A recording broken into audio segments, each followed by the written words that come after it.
भविष्य मलिका ग्रंथ में लिखा था कि मीनो सनी मेलो गोई होइबा, जेते बेले से बेले समरो हेब भारत मंडोले।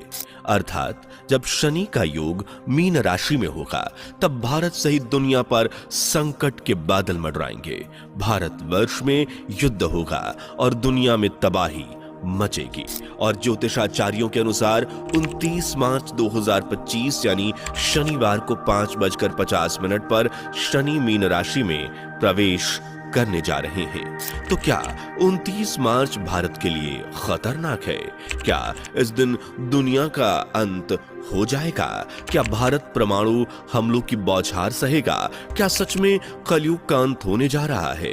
अगर हां तो कैसे? क्या है महाकलयुग का अर्थ? क्या क्या होने वाला है 2025 में? 29 मार्च का दिन कितना खतरनाक होगा? क्या यही है सतयुग की शुरुआत का दिन? क्या है सत्य कल्कि का अर्थ? जानने के लिए वीडियो के आखिर तक बने रहें। चैनल से पहली बार जुड़े हैं या अभी तक सब्सक्राइब नहीं किया तो फौरन कर लें। दोस्तों, भविष्य मलिका ग्रंथ और ज्योतिष शास्त्रों के अनुसार मार्च 2025 को शनि मीन राशि में प्रवेश करेंगे।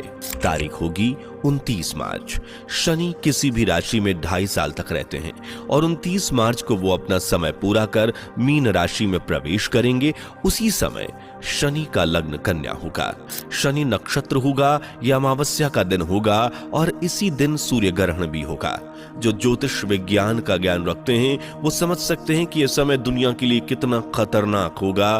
बाढ़, प्रलय, युद्ध, बरसात, सुनामी, भूकंप, तूफान, अनगिनत महामारियां इंसान को घेर लेंगी, खासकर भारत को, क्योंकि इसी समय भारत पर परमाणु हथियारों से हमला किया जाएगा। लोग त्राही त्राही करेंगे क्योंकि मौसम में ऐसे ऐसे परिवर्तन होंगे कि इंसान बर्दाश्त नहीं कर पाएगा। हालांकि इसकी शुरुआत मौजूदा समय से हो चुकी है। आज सहारा जैसे सूखे रेत से भरे रेगिस्तान में बाढ़ आ रही है। अमेज़न जैसे घने जंगल में सूखा नजर आ रहा है। अंटार्कटिका और आर्कटिक की बर्फ, बड़े बड़े ग्लेशियर्स लगातार पिघल रहे हैं, जिस वजह से समुद्र का वाटर लेवल लगातार बढ़ रहा है। और अगर ऐसा ही होता रहा तो जल प्रलय आने से कोई नहीं रोक पाएगा। टेक्टोनिक प्लेट्स भी समय समय पर अपनी स्थिति बदल रही है, लेकिन ये तो कुछ भी नहीं, क्योंकि 29 मार्च के बाद इतिहास के सबसे खतरनाक समुद्री तूफानें उठने वाली हैं और सबसे विनाशकारी भूकंप जमीन को दहलाएंगे। इतिहास के सबसे भयानक जंगलों में आग लगेगी। हालांकि आज भी इंसान इतिहास की सबसे प्रलयंकारी बाढ़ देख रहा है, सूखा देख रहा है, भूकंप देख रहा है। आलम यह है कि पूरी पृथ्वी पर एक ही समय में 6 अलग अलग तरह के मौसम अनुभव किए जा रहे हैं। गर्मी इतनी पड़ रही है कि इंसान खड़ा खड़ा जल जाए। सर्दी इतनी भयानक कि कोई भी चीज 2 मिनटों में जमकर कुल्फी बन जाए। बारिश हो रही है तो इतनी हो रही है कि सब कुछ बह जाए। और ये सब आम समस्या तो नहीं हो सकती, बल्कि संकेत है कि परिवर्तन का समय नजदीक आ चुका है और 29 मार्च 2025 को कलयुग का अंत हो जाएगा। जहां कलयुग का अंत, लेकिन महाकलयुग का नहीं, बल्कि अनंत कलयुग का अंत। धार्मिक ग्रंथों के अनुसार 4 युगों को मिलाकर एक महायुग बनता है और अभी तक ऐसे 51 महायुग हो चुके हैं। यानी वर्तमान में हम कलयुग में तो जी रहे हैं, लेकिन 52वें महाकलयुग में जी रहे हैं। ग्रंथों के अनुसार एक महाकलयुग में भी 5 भाग होते हैं, जिनमें नित्या कली, द्वापर कली, घोर कली, अनंत कली और सत्य कली शुमार है। यह असल में एक साइक्लिक प्रोसेस है, जो एक महाकली में बारी बारी से कली के भाग आते हैं, जिनमें बुराइयां भी बढ़ती चली जाती हैं। हालांकि बुराइयों का ये दौर 4 भागों तक बहुत ज्यादा रहता है, जबकि 5वें भाग तक थोड़ा कम होने लगता है।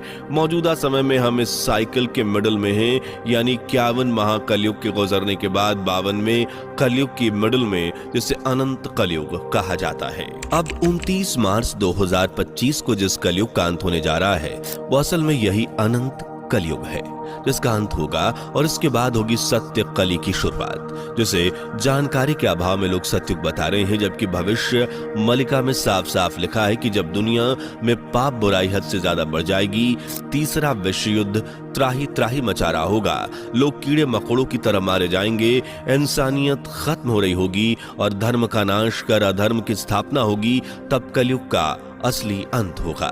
हालांकि इसकी शुरुआत कहीं ना कहीं 2022 से ही शुरू हो चुकी है जब यूक्रेन और रूस के बीच युद्ध की शुरुआत हुई। और आपको यकीन नहीं होगा, लेकिन इस युद्ध के बारे में भी भविष्य मालिका ग्रंथ में अच्युतानंद दास महाराज ने 600 साल पहले ही लिख दिया था।